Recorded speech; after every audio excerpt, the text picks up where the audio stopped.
Swift ਸਵੇਰ ਦੇ ਵਿੱਚ ਸਭ ਦਾ ਨਿੱਘਾ ਸਵਾਗਤ ਹੈ ਤੇ ਸਾਡੇ ਅੱਜ ਦੇ ਮਹਿਮਾਨ ਸਾਡੇ ਨਾਲ ਪ੍ਰੋਗਰਾਮ ਦੇ ਵਿੱਚ ਸ਼ਾਮਿਲ ਹੋ ਚੁੱਕੇ ਨੇ, ਦਾਖਲ ਹੋ ਚੁੱਕੇ ਨੇ। ਤੇ ਆਓ ਫਿਰ ਜਿਨੀ ਜੀ ਆਪਾਂ ਸਵਾਗਤ ਕਰਦੇ ਹਾਂ ਕੈਸ਼ੀਟ ਸਾਹਿਬ ਦਾ।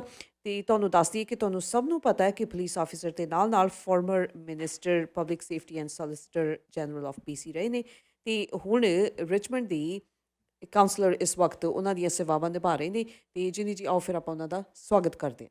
Thank you. Welcome to Swift Radio, Cash. With Hello. you again. Good morning. Good morning. Good morning.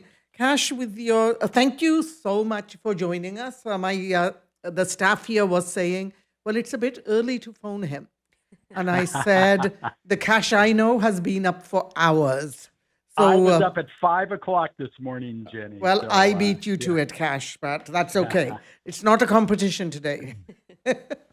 Here we are in different roles and at a different time, right?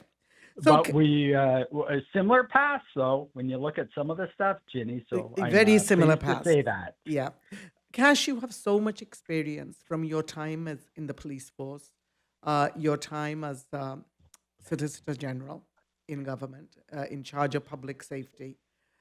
I can tell you that the number one concern right now in the South Asian community is the issue of extortions.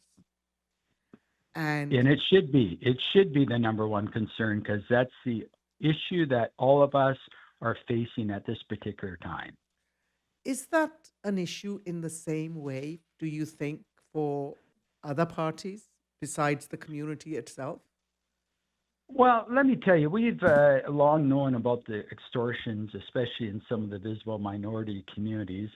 A lot of it is kind of held underground, and the majority of it is paid, whether you own a store or you're a successful person or affluent in other ways, and usually it's paid. The phenomenon we're facing right now with our particular community, Ginny, at this time is alarming because there's so much violence attached to extorting the individuals. We didn't see that before. Prior to this, we saw maybe your store windows were broken, maybe your cars were vandalized. But when you start seeing shots fired and visually displayed through social media, when you start seeing houses shot up where you've got a police vehicle parked up front and a camera, when you start to see all of that taking place and alarming the community to the extent it has right now, it's very, very concerning. So that's the significant difference between some of the other extortions that have taken place for decades, if not centuries. But the phenomenon now is very disturbing because of so much violence attached to it. You are right, Cash. Right here in Surrey, it's the South Asian community. Look, there are big homes that the non-South Asian community owns, big businesses non-South Asian community owns.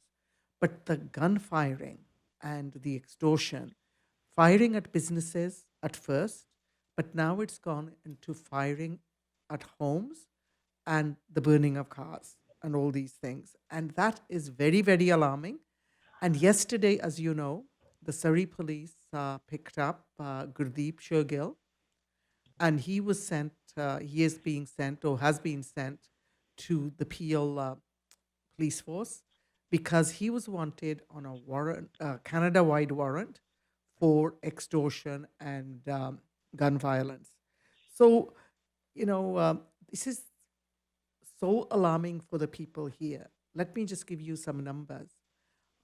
Over the weekend, there were 3 new cases added to the SPS file on extortion. We were at 41 on Friday and 44 on Monday morning. So I am looking to you as an expert as to what steps the provincial government should be taking and what further steps our police force could be taking, and plus what our community could be doing. Well, let me first off tell you that the numbers that are being reported are just of what's being reported. I think it's significantly low than what's actually taking place in the community. So I think you could probably double or triple those numbers that are taking place because of the individuals involved in this. They're not the highly organized crime groups. Some of it was, especially initially when we were dealing with it, but most of it is the local thugs that are exploiting this phenomenon right now. In the first question we have to ask, and it's kind of a rhetorical question because I know the answer to it, is that why, in the example you gave, we have an individual from our regional area that's arrested for an extortion in Brampton. Now, Brampton, I hold out with Peel Regional Police as being one of the successful police agencies that are able to deal with it. The other one I hold out often is the Edmonton Police Service. Our communities are not different in each and every area throughout Canada. It's pretty consistent, homogeneous throughout Canada. So you have to look at why they're successful, we're not successful. And for Surrey Police Service to broadcast, look, we arrested someone, you arrested someone because they committed something in Brampton and they lived here. You should be arresting people here. And that's so disappointing, Jenny, that our police agencies aren't able to arrest people here. And I think part of the reason, in answer to your question, is the balkanized police system and services that we have throughout British Columbia, especially in Metro Vancouver, where we have in excess of 26 different police agencies with different hierarchical structures, some reporting under the Police Act under independent municipal and others on contract with the RCMP. And I think you lose a lot of that when you have it. When you look at Peel Regional, they are a regional police service serving that area. When you look at Edmonton, they are a regional police service serving that area. So there's one person accountable in that area, and that's the chief of police, not 25 people accountable throughout. So that's part of the reason. The second part, in answer to that part of the question, is that they, Brampton, I'm referring to an Edmonton Police Service, set up on the ground operational task force right at the outset of the phenomenon in their particular area. We have what we call a federal task force, yes, and we need it from the federal point of view to draw everything together, especially on the intelligence that's created here. But Surrey now has a task force. I'm not sure how it's staffed, to what level. You need those type of task force on the ground at the outset, making those arrests.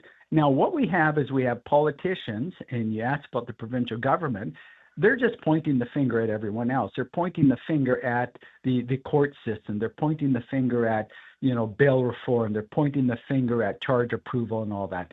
That is a misnomer in what is going on. The police on the ground have to do the work, have to capture these individuals, have to put them in front of the justice system, and let's move on from that. That's where we're lacking so much success. And quickly, I'll answer your third question, Jenny, what the community can do.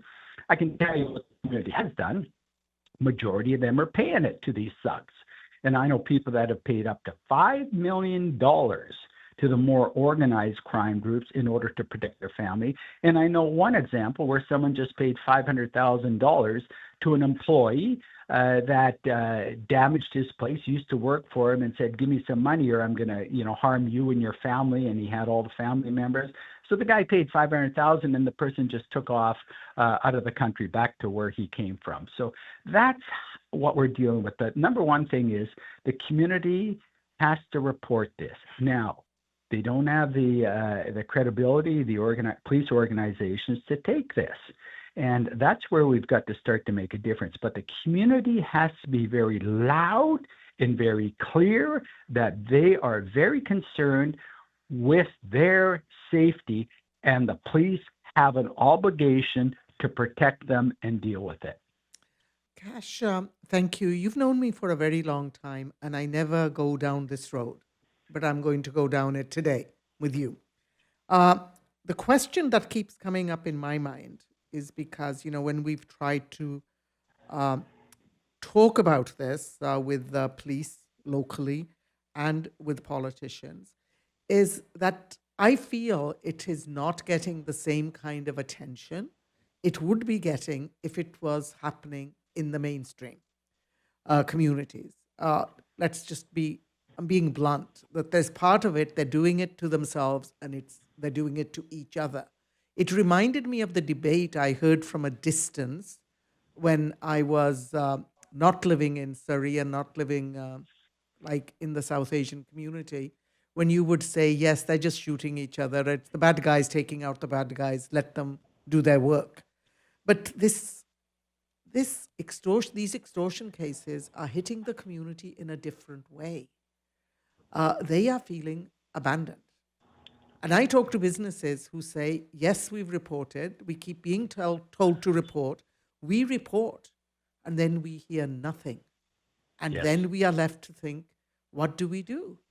And if you're being told, okay, then you can change cars or you leave the country or you send your kids away, I'm finding it hard to believe that's the kind of advice we're giving people in Canada. I'm really glad you went down that road, Jenny, and I'm very happy that we have someone else that's speaking this. I've been saying that for an incredible period of time. Even if we go back to all of the youth that were involved in the gun violence that were killing one another and the different responses we got from the police with respect to that. So my hat's off to you for going down that road. But let me tell you, you're right in what you're saying. Because, for example, in the latest example we have with respect to these extortions, you see, and this is my overall picture of what's going on, you see now that law enforcement is pointing the finger at the community. They're not bringing the information forward. They're not bringing this forward. It's the same default practice they did when we were dealing with the gang violence, and we still face that. So I believe, and I strongly believe, and I'm not afraid to say it, is the reason why we have a different response to this is because of our racial background. I'm not afraid to say that, and I've said that publicly, and I'm going to say it again and again and again. People have to be treated equally. We saw this greater example when we went through the whole phenomenon with the missing women inquiry of what was going on, how these women were being treated differently because of what they were involved in. You have that, Jenny. With the fact that we have this in the community right now with the extortions, we still have it with the gang violence that's taking place. And you were rightly in saying, pointing the finger back, they're killing one another, and you know what? It's how those kids are raised. That's what we're dealing with right now. They didn't do it for anyone else. They don't do it for the Hells Angels. They don't do it for some of the Asian-based gangs that are out there, but they do it for the South Asian community. Well, here is something that was a gobsmack for me, right? When the provincial government announced $100,000 that they gave to Crime Stoppers to encourage people to report. And I was thinking, people are reporting. And there are these cases, I agree with you, many are not reporting, but they're not going to report because Crime Stoppers tells them to report.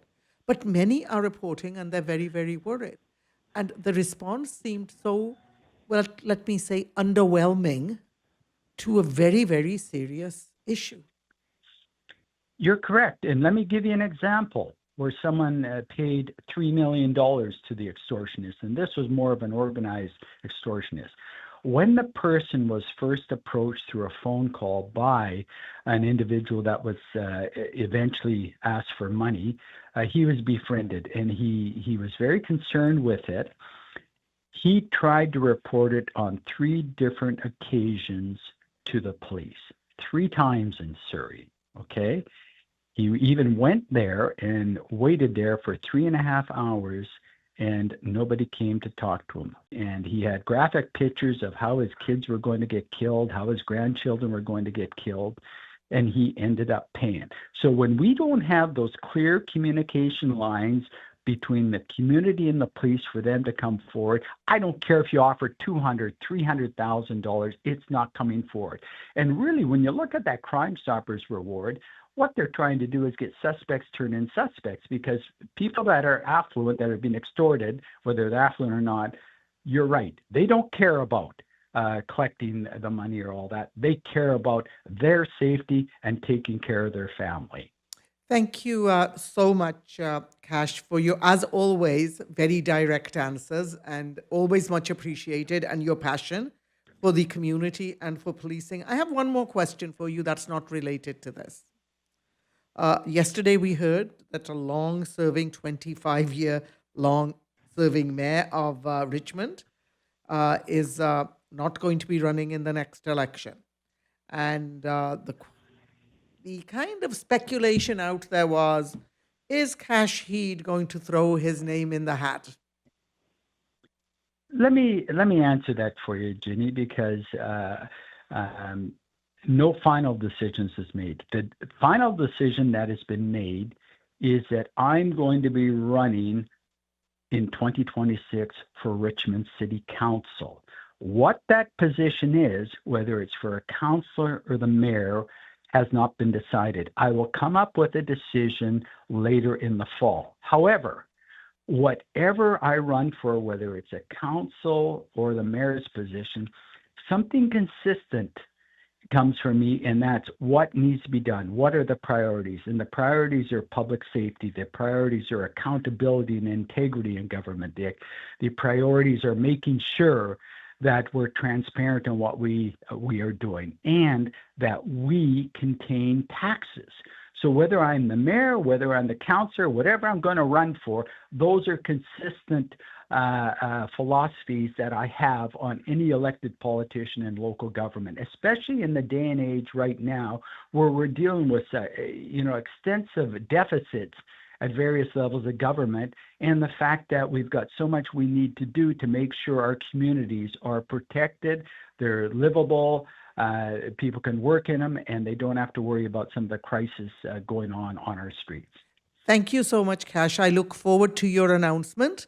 But one thing I can say, whatever you decide, you will go into it with passion and with determination. So thank you again. Ginny, I want to thank you very much. You're someone that I always have looked up to. I consider you a cohort. And, I'm doing this because I have a passion for what my mother taught me, and that was about doing the right thing, not the popular thing. Thank you very much. Thank you, Cash.